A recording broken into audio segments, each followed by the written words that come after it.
Military officials praised the strikes on Iran in a secretive operation that targeted 3 of the country's nuclear sites. Final battle damage will take some time, but initial battle damage assessments indicate that all 3 sites sustained extremely severe damage and destruction. The world is waiting to see what Iran might do next now that the U.S. has gotten directly involved in the conflict supporting Israel.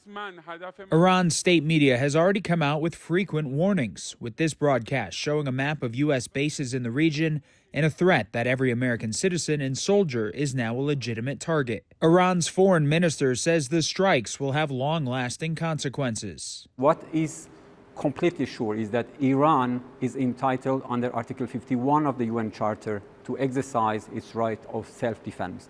And we will do that for sure. There's around 40,000 U.S. troops in the region at multiple bases and embassies that have already been on high alert.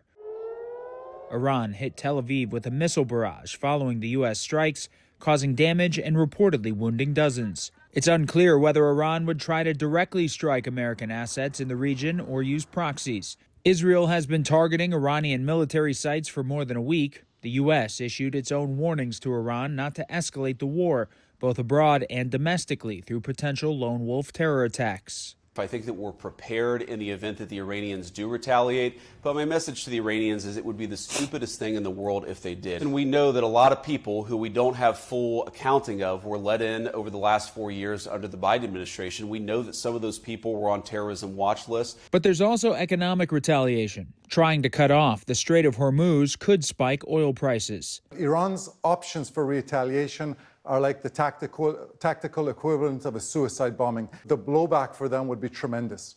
A bulletin issued Sunday from Homeland Security warned of a heightened terrorism threat environment, including cyber attacks inspired by the strikes on Iranian targets. Reporting in Washington, I'm Matt Gelka.